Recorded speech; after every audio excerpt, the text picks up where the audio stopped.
Channel master স্ট্রোকের উদ্যোগে আজকে আবার আমরা গানে কবিতায় আড্ডায় এসছি। আজকে আমাদের মধ্যে উপস্থিত আছেন আমার বাদিক থেকে প্রথম কবি সোমনাথ রায়। তিনি দীর্ঘদিন ধরে লিখছেন, তার আরও পরিচয় আছে, তিনি প্রবন্ধকার। এছাড়া মাইকেল নিয়েও তিনি একটা গবেষণামূলক কাজ করছেন অনেকদিন ধরেই। আমার পাশে আছে নমিতা চৌধুরী, এই সময়ের খুব জনপ্রিয় একজন কবি।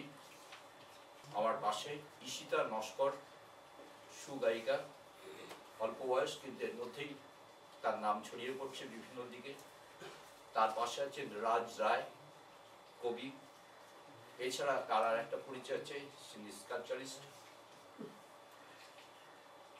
একদম শেষে যিনি আছেন তিনি হচ্ছেন অলোক বিশ্বাস, এই সময়ের একজন শক্তিশালী কবি। এই সবাইকে নিয়ে আমরা আজকে আমাদের আড্ডায় চলবো। আমাদের মূল বিষয়টা দেখেছিলাম মূলত বসন্ত। এখন বসন্ত ঋতু, ঋতুর রাজা। এই সময় প্রকৃতি বর্ণময়, মানুষের মন বর্ণময়, তার সমস্ত প্রবৃত্তি, আবেগ, উদ্যম একটা বাউলের খ্যাপামির মতন চারদিকে একটা খ্যাপা ডাক যেন ঘুরে বেড়ায়। আমরা প্রথমেই সোমনাথ রায়কে, কবি সোমনাথ রায়কে বসন্ত ঋতুতে তার অনুভূতির কথাটি শুনব, অল্প কথা। আসলে আমাদের এই রকম অনুষ্ঠানে আসতে পেরে খুব ভালো লাগছে, কিন্তু সময়টা খুব স্বল্প। আমি আমার অনুভূতিটা বরং আমি একটা কবিতাতেই বলি। এটাই হচ্ছে আমার, মানে এটা বসন্তের যে উচ্ছ্বাস আমি এই কবিতার মধ্যে আমি প্রকাশ করতে চেয়েছি বলে আমার মনে হয়। এই কবিতার নাম হচ্ছে বাগানে উৎসব। রুটিন ভাঙার একটু সময় জুটেছে। শীতের রোদ্দুর মেখে দাঁড়িয়েছি বিষণ্ণ বাগানে। আমার এপাশে আলো, ওপাশে ছায়ার অন্ধকার। প্রিয় গাছেদের মুখ নিচু, লেবু পাতাগুলো পোকায় আক্রান্ত।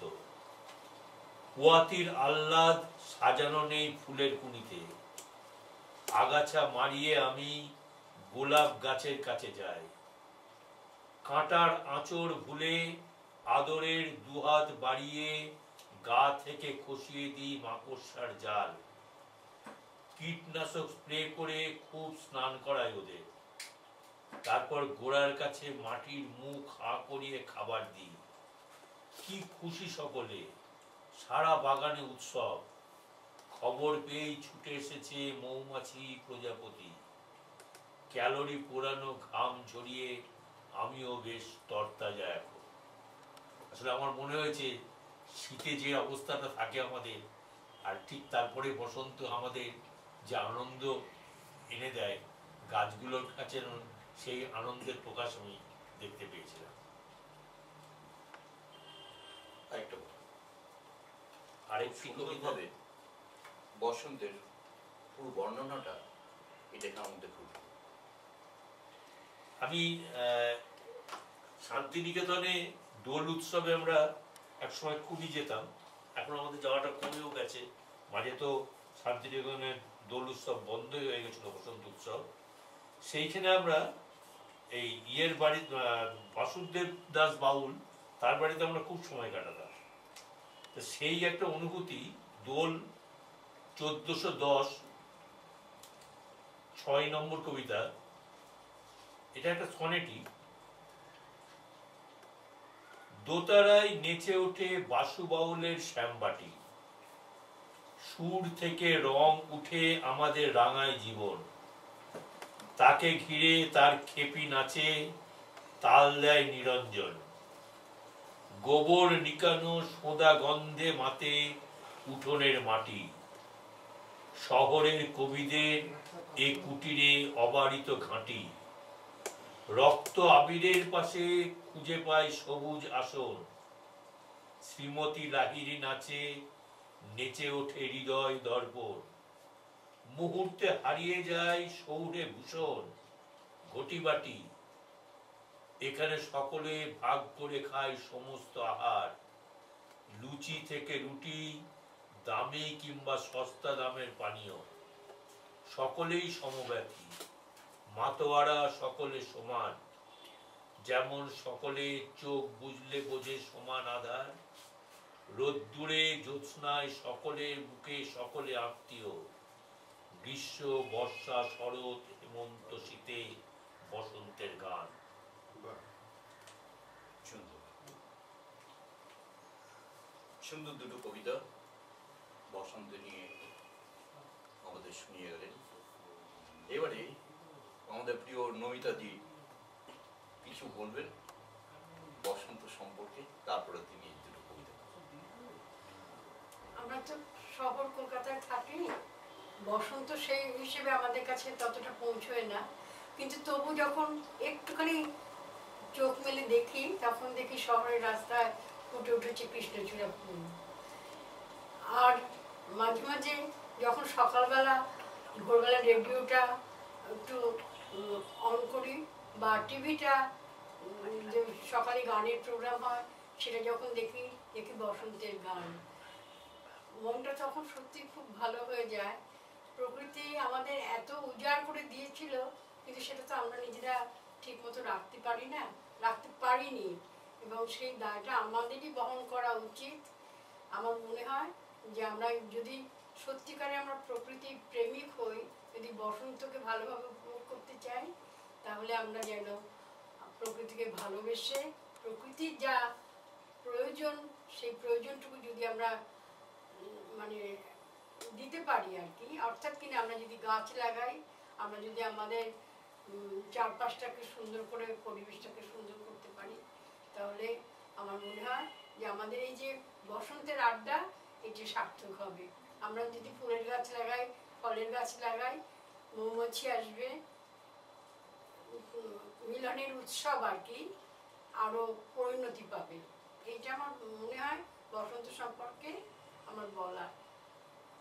আমি খুব কবিতা বসন্ত নিয়ে লেখা নেই, আর রং আমি অসম্ভব ভালোবাসি, নানান রং নিয়ে অনেক কবিতা রয়েছে, কিন্তু সঙ্গে আজকে আমার নেই, আমি তবু পড়ছি একটা দুটো।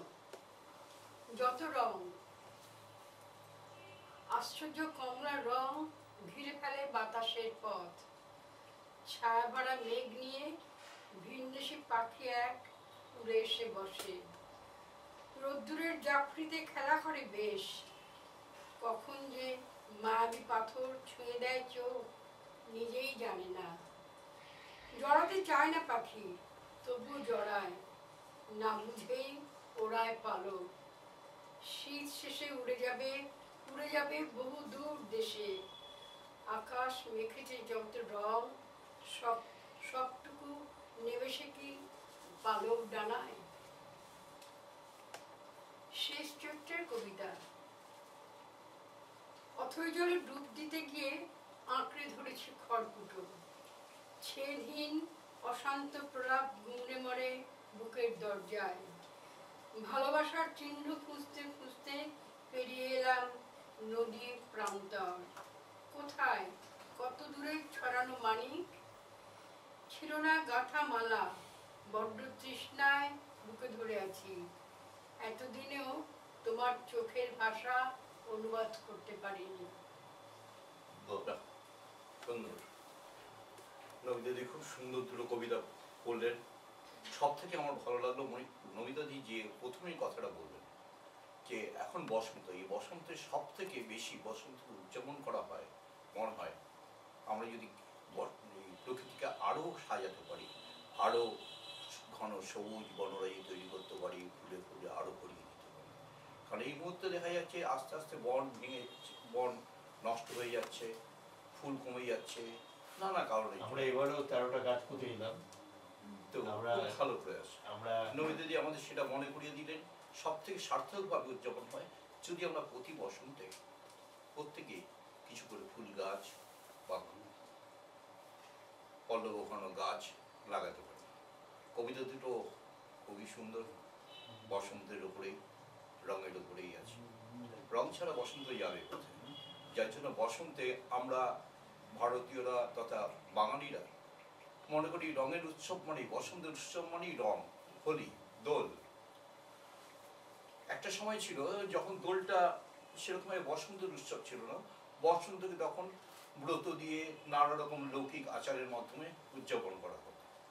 পরবর্তীকালে দ্বাদশ শতাব্দীর পর থেকে আমরা দেখি যে দোল উৎসব পালন করে রাধাকৃষ্ণের প্রেম বিষয়ক এই অনুষঙ্গটা নিয়ে দোলটা নতুন আঙ্গিকে আমরা পালন করে যাচ্ছি, বসন্তটাকে নতুন আঙ্গিকে পালন করে যাচ্ছি।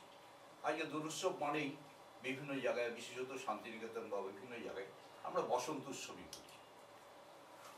আচ্ছা, অনেক কথা হলো, কবিতাও শুনলাম, এবারে আমরা ঈশিদের একটা গান শুনি। বলো। বসন্তেরই গান গাইছি।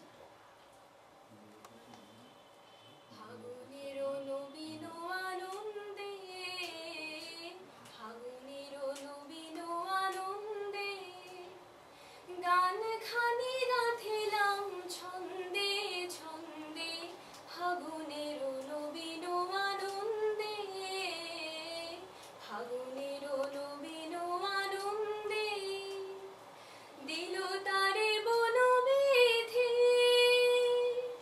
কোকিলের কলগীতে, দিল তারে বন বেঁধে, কোকিলের কলগীতে, ভরে দিল বকুলের গন্ধে গন্ধে, ফাগুনের নবীন আনন্দে, ফাগুনের নবীন আনন্দে, মাধবীর মধুময় মন্ত্র, রঙে রঙে রাঙালো দিগন্ত, মাধবীর মধুময় মন্ত্র,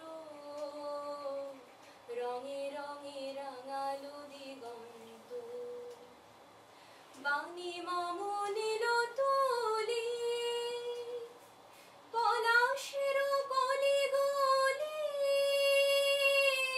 বাণী মামনিল তুলি, পলাশের কলি গলি, বেঁধে দিল তব মনি বন্ধে বন্ধে, ফাগুনের নবীন আনন্দে, ফাগুনের নবীন আনন্দে, গান খানি গাঁথিলাম ছন্দে ছন্দে, ফাগুনের নবীন আনন্দে, ফাগুনের নবীন আনন্দে। খুব সুন্দর গল্প, খুব সুন্দর। নাহ, আমেজ ছড়িয়ে দিলে বসন্তের। আচ্ছা, এবারে আমি রাজদাকে বলবো, তুমি তো অনেক জায়গায় ঘুরে বেড়াও, বসন্ত ঋতুকে তুমি বাংলার বা বাংলার বাইরে বিভিন্ন জায়গায় দেখেছো। হ্যাঁ, আমি বাংলার মধ্যেই দেখেছি মূলত। এগুলো যেহেতু ছোট্ট করে যদি আমাদের একটু শেয়ার করো, বেশ ভালো লাগে। আমি হলো মৌমাছি পাগল লোক, তারপরে আমার কবিতা। তা যখন যেই ঋতুতে যেই ফুল ফোটে, আমি কোনো না কোনো বাগানে বা জঙ্গলে আমি মৌমাছি নিয়ে হাজির হয়ে যাই। হ্যাঁ, তা আমরা যখন শুরু করি, আমরা প্রথম যখন শীতকাল পড়ে, তখন আমরা উত্তরবঙ্গের যে ঠান্ডা প্রকৃতি, ওখানে সর্ষে ফুলটা খুব ভালো ফোটে, ওইখানে আমরা মৌমাছির বাক্স নিয়ে যাই এবং সেইখানে মৌমাছিরা ঠান্ডার জন্য মোটামুটি কাজ করে, কিন্তু খুব জড়সড় হয়ে থাকে এবং ওদের মধ্যে যে প্রতিক্রিয়া ঋতু পরিবর্তনের সাথে সাথে এটা অদ্ভুতভাবে খেয়াল করা যায়। ওরা শীতকালে কি হয়, যে বাক্সের মানে রোদ পড়বে বি হাইভের ওপরে ওদের বাড়িতে, তখন ওরা বেরোবে। হ্যাঁ প্রকৃতিটার সম্বন্ধে আমরা হ্যাঁ একদম সময় নিয়ে, এই যে প্রকৃতি, এটাই তো প্রকৃতি। না, প্রকৃতি মধুরটা নয় বা মৌমাছিটা, এই আমরা যে প্রকৃতি নিয়ে- প্রকৃতির যে প্রজাপতিকে দেখেছি। হ্যাঁ মৌমাছির ওরা ওরা এই যে নেচারকে সাড়া দিচ্ছে, নেচার যে যখন নেচারের অবস্থা খুব হীন তখন সে একরকম ভাবে সাড়া দিচ্ছে, যখন প্রকৃতি অবস্থা খুব স্বাভাবিক সুন্দর তখন ওরা উন্মাদের মতো হয়ে যায়। আমরা যেমন নেচারে দেখি পাতা ফুল নূতন, যারা ঘুমিয়েছিল, যে ডরমেশন পিরিয়ড থাকে গাছেদের, তারা যেন একটা ঘুম একটা বন, পুরো বন যেন ঘুমিয়ে আছে, যেখানে যেটা বরফ serotonin আচ্ছাদিত, বলছিলাম। হ্যাঁ হ্যাঁ হ্যাঁ, তা ঘুমিয়ে আছে। এই যে আস্তে আস্তে ওদের জাগরণ এটা বোঝা যায়। বোঝা যায়, মানে পরিবর্তনের সাথে সাথেই আমরা দেখেছি তার মধ্যে শুধু মানুষের মধ্যে নয় নেচারের মধ্যে একটা সাড়া পড়ে যায়। এটা তোমার চোখে নেচারটা কিভাবে? আমি এভাবেই নেচারটাকে, ওরা এটা তো যেভাবে সেটাই আমি মৌমাছিকে enjoy করছি। অনুভব করে দেখছি। হ্যাঁ মৌমাছিকে দিয়েই তো অনুভব করেছি, মৌমাছির পেছনে পেছনেই তো ছুটেছি।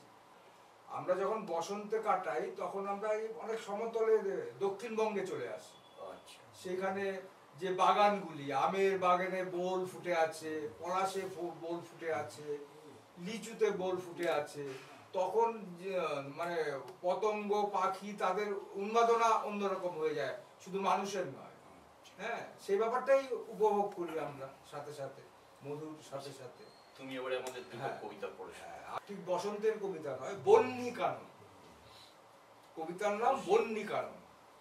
গোধূলি আকাশ আজ সমস্ত দিনের আলো গ্রাস করে ঝাঁপিয়ে পড়েছে উপকূলে, মেঘে মেঘে বিস্ফোরক আগুনের ফাল জ্বলছে ওঠে। চেনা পথ অচেনায় কৃষ্ণ ঘোর ভেজা, আধার ভোরকে উঠোনে পড়তেই কামিনী ফুলের ঘ্রাণ, ঝড় জলে আপাদমস্তক কাদা। জানালা দুয়ার হাট খোলা, পর্দা উঠছে, বন্ধুটি বাড়িতে নেই, শুধু একটি যুবতী সজারু সারা রাত আলো করে ঝমঝম নাচে, কাটায় কাটায় গাথা অজস্র জোনাকি। মুগ্ধ বিহ্বল বনের বেড়াল সারা রাত ঘুরে ঘুরে মরি, নিশি শেষ হয়ে এলে দিঘি জলে হাঁস হয়ে আলসই। ভোরবেলা মালবিকা ঘাটের কিনারে এলে আমাকেই রাজহাঁস ভাবে, রাজদা রাজদা বলে ডাকে, ওদের বাগানে হাত ধরে নিয়ে আসে। মৌমাছি পালকের কবিতা। আমায় কে নিশি ডাকো, কে আমার চারপাশে সারা রাত, খিড়কি দুয়ার খুলে খুঁজি কেউ নেই, অবশেষে জ্যোৎস্না দেখালো দূরে, ওই দেবী দিঘি থেকে উঠে চলেছেন মাঠ ভেঙে। জল ছাপ ধরে ধরে পদমূলে এসে দেখি তিনি কণ্টকাবৃত একাকী খেজুর গাছ বাদি, কণ্ঠে বেধানো নালি, আধারে রসের ভার টুকটাপ ভরে। এক ঝাঁক মধুমাছি অমৃত কলস ঘিরে পাক খায়, অগণিত ডুবে মরে, আরো যারা বেঁচে থাকে বিন্দু বিন্দু মধুকূপে ঢালে। দূর থেকে কুণ্ঠিত আমি জিহ্বা ও দাঁতে। আচ্ছা, এবারে আমরা চলে যাচ্ছি কবি অলোক বিশ্বাসের কাছে। তিনি প্রাবন্ধিকও বটে, একটা পত্রিকাও চালাচ্ছেন দীর্ঘদিন ধরে। তার লেখার মধ্যে আমরা কবিতা ক্যাম্পাস নামে একটা পত্রিকা দীর্ঘদিন ধরে চালাচ্ছেন, শক্তিশালী পত্রিকা, একদম মানে রিমার্কেবল একটা পত্রিকা এই সময়ে যে সমস্ত পত্রিকাগুলো বের হয়ে গেল। অল্প কিছু কবিতা বই আছে যারা স্বতন্ত্রতার দাবি রাখে, সেদিক থেকে অলোকও একটা ধন্যবাদ পাওয়ার যোগ্য। অলোক, এবারে বসন্ত নিয়ে আমার কবিতায়, আমার ভাবনায় সবসময় প্রকৃতির কাছাকাছি থাকার ইচ্ছা সবসময় আমার হয়েছে। ছোটবেলা থেকেই আমি প্রাণী ভালোবাসি, আজও প্রাণী ভালোবাসি, গাছপালা ভালোবাসি, গাছ লাগাই, বাড়িতে গাছ লাগাই, অন্য যেখানে যে একটু জায়গা দেখি রাস্তাঘাটে হয়তো একটা গাছ লাগিয়ে দিলাম। তো প্রকৃতির সঙ্গে আমি সবসময় থাকি। আমার এক্ষুনি মনে পড়ছে আসলে এই মার্চ আর এপ্রিলের শুরু, এই বিভিন্ন সময় আমি ঝাড়খণ্ড এলাকায় বা ওই এদিকে আমাদের বাঁকুড়া, পুরুলিয়া বা এদিকে শান্তিনিকেতন, এই ঘুরতে ঘুরতে আমি প্রকৃতির আরও কাছে কাছে আসি। আমার বাড়ির পাশেই একটা ছোট বাড়ি ছিল, মানে দোতলা বাড়ি ছিল, তার পাশে একটা ব্যায়াম ঘর। তো সেখানে একটা শিমুল গাছ আছে, আজও শিমুল গাছটা আছে।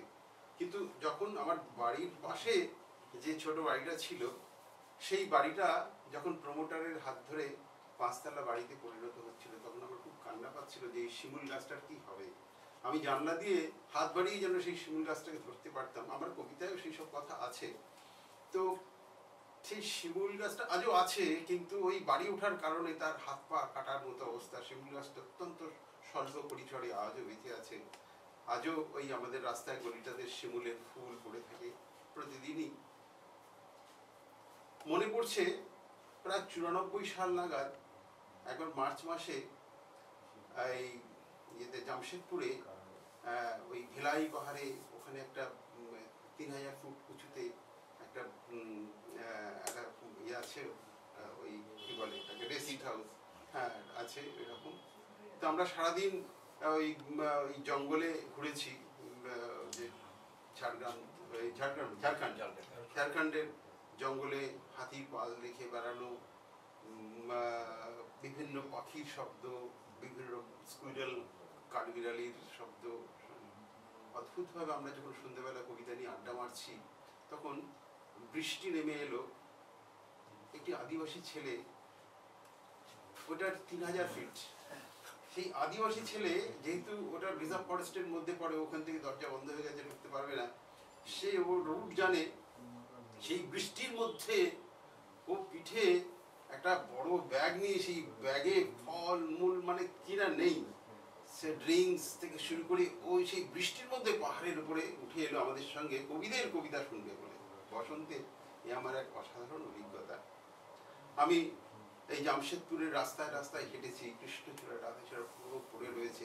শান্তিনিকেতনে, পুরুলিয়ায় ট্রেনে যেতে যেতে সকলেই জানেন যে ওই রাস্তাটায় পুরুলিয়ায়, মানে যারা দিল্লি গেছেন, ওই যে আসানসোল দিয়ে যে গাড়িটা যাচ্ছে ওইদিকে, ধানবাদের দিকে যাচ্ছে, ওইদিকে যেতে যেতে দুপাশে অজস্র ফুল, এই শিমুল থেকে শুরু করে লাল হয়ে থাকে, এই অভিজ্ঞতা। আর আমার কবিতার ভেতরে রং নিয়ে আমার বড় গদ্যও আছে, বাংলাদেশে প্রকাশিত হয়েছে।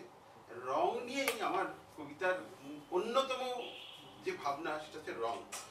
তো এই হচ্ছে বসন্তের সঙ্গে আমি সবসময় প্রকৃতির সঙ্গে, আরো ব্রডলি বলতে গেলে প্রকৃতির সঙ্গেই,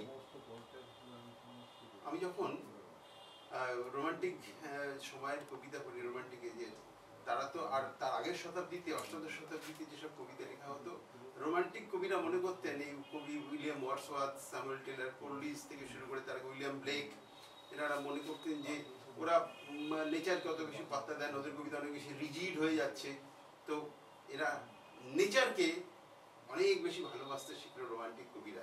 তো বাঙালির রক্তে রক্তে কিন্তু এই রোমান্টিসিজম আজ বলে নয়, যুগে যুগে বাঙালি এই রোমান্টিসিজম এবং বসন্তের এত তার বৈচিত্র্য, আমার মনে হয় প্রকৃতির এত বৈচিত্র্য অন্য কোনো, মানে আমরা যে বহুরৈখিকতার কথা বলি, আমার মনে হয় বসন্তের ভেতরে সেই বহুরৈখিক, তার বাতাসের মধ্যে, গন্ধের ভেতরে, প্রকৃতি আকাশের মধ্যে, এই যে উনি মৌমাছির কথা বললেন, পাখির ডাক, সমস্ত প্রকৃতি যেন একটা রিনিউয়াল হয়, পুনর্জীবন এই বসন্তে। কবিতাটার নাম ক্যামেরা ডিজিটাল। আমার 22 সালে আমার কবিতা সমগ্র বেরিয়েছে। Camera digital. জল এইভাবে হাসে, জল ওইভাবে হাসে, হাসি প্রিয় জল দেখে শ্রীকৃষ্ণ হতে চাই, শ্রী চৈতন্য হতে চাই। রেলপথ বা জাতীয় সড়ক, যে কোনো ঠিকানায় যাই না কেন, জল পিপি ও ছাতার পাখিদের দুরন্ত চোখ আহা আহা লাগে। নিবাসীরাই বলছে, দেখো রে মধুর। টুরিস্ট ইনফরমেশন বিভাগ মধুর মধুর বলতে হই হই করে আসে জ্ঞান যোগে কর্মযোগ। হই হই যারা করে তারা সকলেই ডিজিটাল। ক্যামেরার অপর নাম সন্ন্যাসী, ক্যামেরার অপর নাম সোসিওলজি। যে ভাষায় কথা হয় ক্যামেরার বেদাচারী ব্রাহ্মণের সাথে, সেই ভাষাতেই ছবি তুলে রাখে দলিত সমাজের। গ্রন্থ সত্য রূপে ভাবি না ক্যামেরার পুরুষালীগুলো। কোনো কপিরাইট রাখিনি আমার এমতো জীবনের। রং খুঁজে পাই পৃথিবীর সমস্ত নিরবধি ক্যামেরার গানে। পরমাত্মা যা যা বলিয়াছেন এবং আরো যা যা বলিবেন, তার উপর কামনা বাসনা সমেত ছুটে যাই ক্যামেরায় পর্যটকতে। পৃথিবীর সর্বত্র হরিহর দেখি, চোখ কান অন্তরলীন রেখে ওই ক্যামেরায়।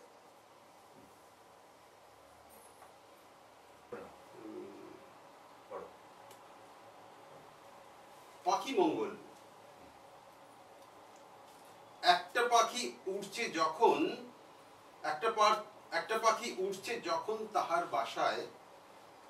বাসায় আসছি।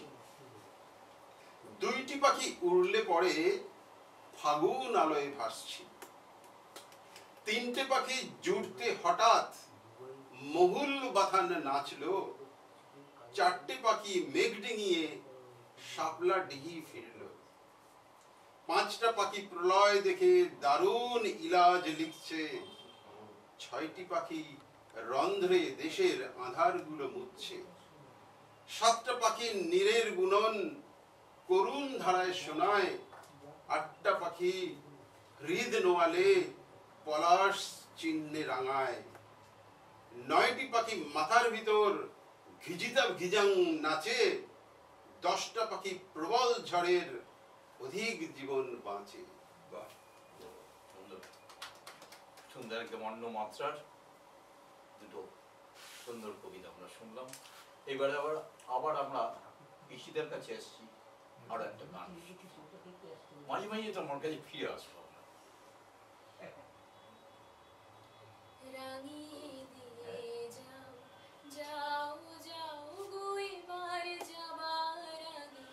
রাঙিয়ে দিয়ে যাও যাও যাও গো এবার যাবার আগে। তোমার আপন রাগে, তোমার গোপন রাগে, তোমার করুণ হাসির করুণ রাগে, অশ্রু জলে করুণ রাগে রাঙিয়ে দিয়ে যাও।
মধ্যে আমাদের এই সুরটা বেঁধে দিল, বসন্ত এবারে যাওয়ার পথে হাঁটছে, অন্তিম বসন্তের সুর আমরা পেলাম।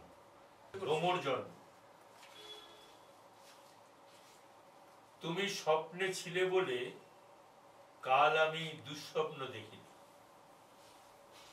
নদীতে সাঁতার কাটতে কাটতে আমি ডিঙিয়ে গিয়েছি শ্মশানের চিতাকাঠ। ঢেউগুলো হলকা থেকে বাঁচিয়ে দিয়েছে। যখন অনেক দূরে স্পর্শহীন বয়ে যায় জল, দহন জ্বালার মুখে দ্বার খুলে রাখে দাহবহ। কিছুটা এগিয়ে ফিরে এসে বৃষ্টি খুঁজেছি আকাশে।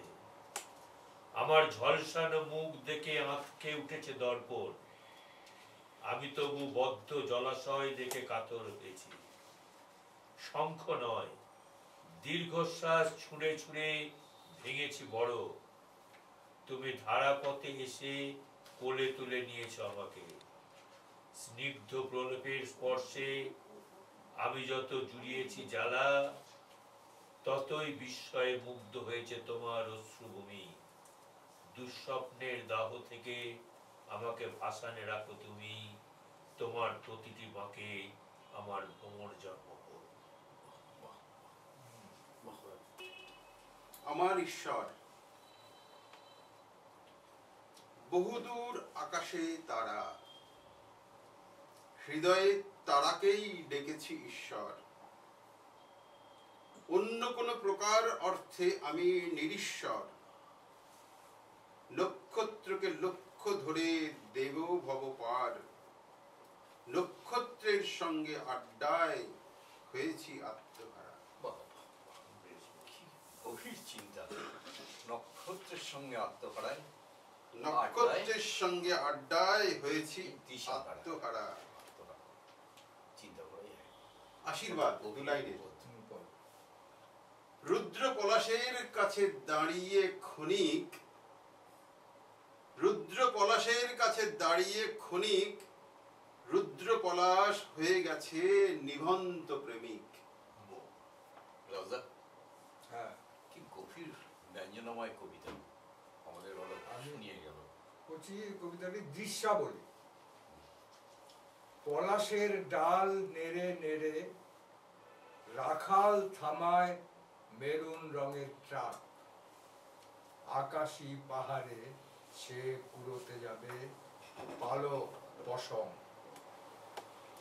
ট্রেনের জানালা তুলে বালিকা ছড়ায় গুঁড়ো কেক।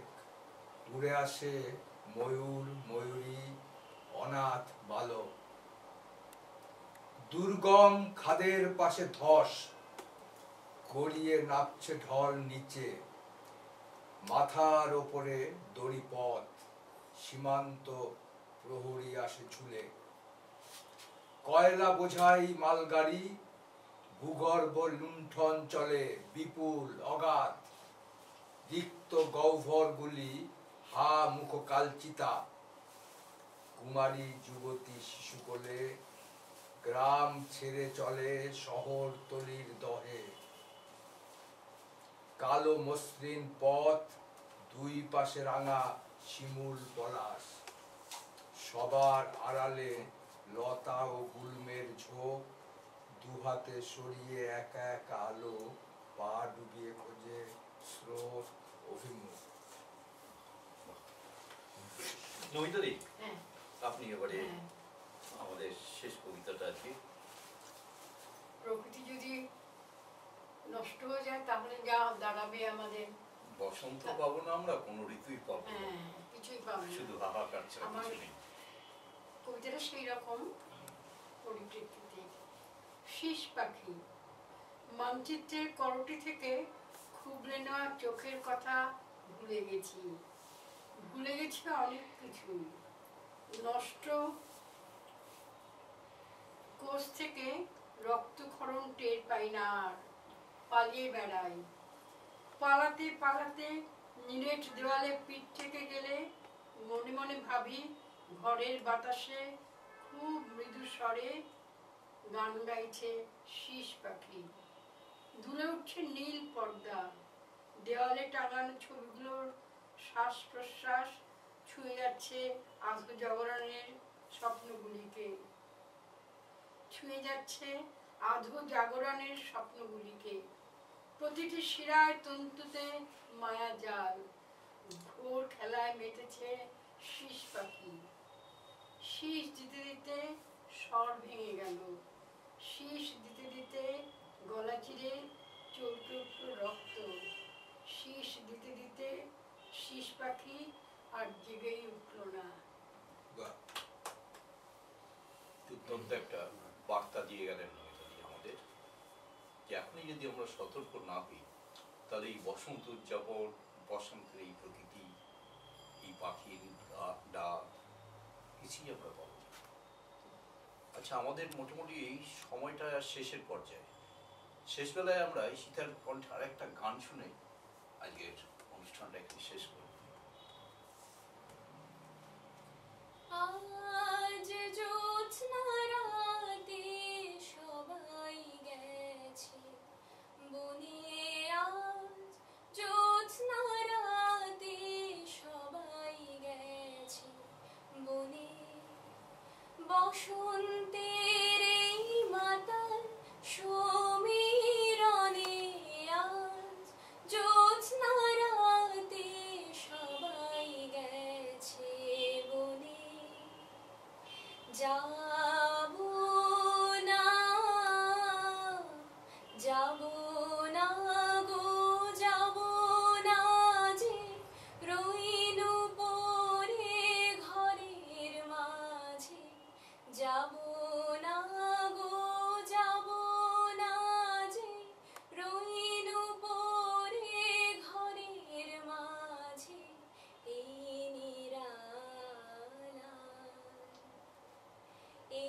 নিরালায় রব আপন কোণে।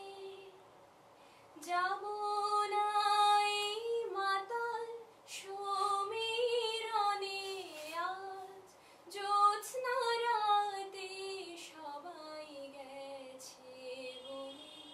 আজ বসন্তের এই মাতাল সমীরণে আজ জ্যোৎস্না রাতে সবাই গেছে বনে। আজ জ্যোৎস্না রাতে সবাই গেছে বনে। সুন্দর। যাবো না কিন্তু যেতে হবে, কারণ আমরা প্রত্যেকেই এটা সময়ের গণ্ডিতে আবদ্ধ। প্রত্যেকটা কাজের মধ্যেই আমাদের সময়কে সতর্কভাবে মেনে চলতে হয়। আজকে আমাদের সময়টাও শেষ হয়ে গেছে। এত সুন্দর সুন্দর কবিতা, আড্ডা, এত সুন্দর গান, কিছুতেই শেষ করতে ইচ্ছে করছে না, তবু শেষ করতে হচ্ছে। আজকের মতন আমরা এখানেই শেষ করছি। সবাই, অতিথিদের সবাইকে ধন্যবাদ জানাচ্ছি আমাদের অনুষ্ঠানে আসার জন্য। আশা করি আগামী দিনে আমরা আবার এরকম আড্ডায় বসবো। সবাই ধন্যবাদ।